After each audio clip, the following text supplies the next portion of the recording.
Sabe quando um pensamento simplesmente aparece na cabeça, como que do nada?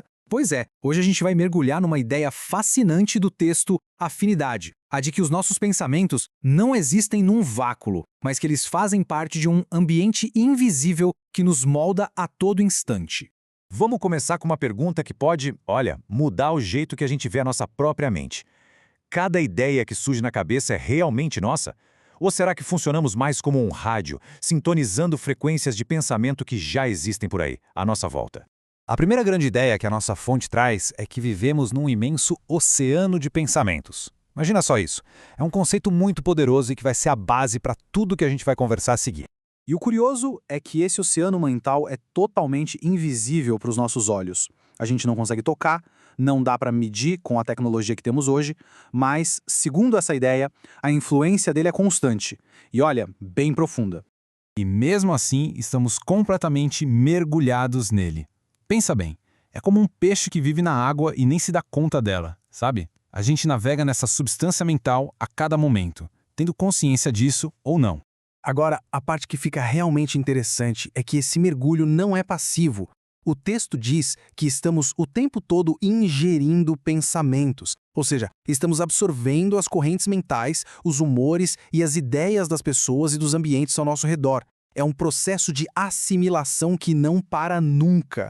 Tá, mas se a gente está nadando nesse oceano, o que é que determina quais correntes mentais nos afetam mais? A resposta, de acordo com o texto, está num princípio fundamental, a lei da afinidade. A afinidade funciona como uma espécie de magnetismo mental. Basicamente, o nosso estado interior, seja de otimismo, preocupação, calma, ele age como um ímã. Ele vai atrair pensamentos e energias desse oceano que vibram exatamente na mesma frequência que a nossa. O texto resume isso de um jeito bem direto: demoramo-nos com o que se afina conosco.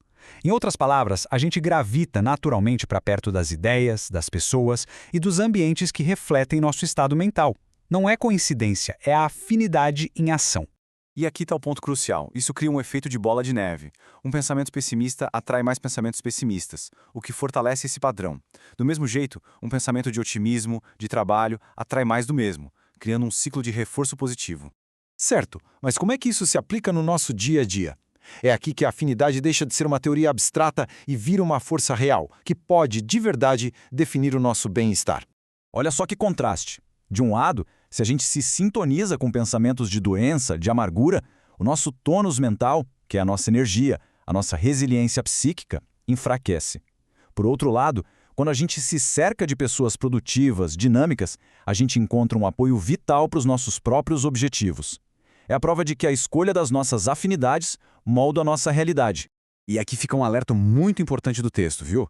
A inércia tem consequências. Se a gente não escolhe ativamente em que focar, se não usa nossa vontade para definir um rumo, a gente acaba sendo levado pela correnteza dominante do ambiente em que estamos.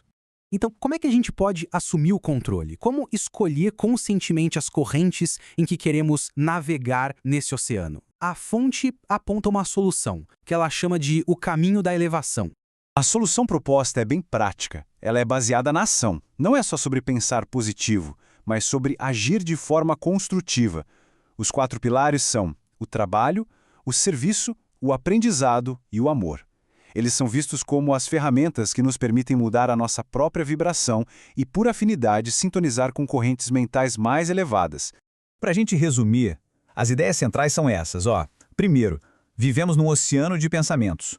Segundo, a lei da afinidade garante que a gente atrai aquilo que a gente é. Terceiro, nossas associações mentais afetam diretamente o nosso tônus mental. E, finalmente, através de ações concretas, a gente pode escolher de propósito um caminho de elevação. E tudo isso deixa a gente com uma reflexão final, uma pergunta para levar para a vida. Ao entender que somos receptores e emissores nesse grande oceano mental, a questão mais importante passa a ser: que vibrações estamos escolhendo para nós a cada momento? A resposta para isso? Bom, pode muito bem ser o leme do nosso destino.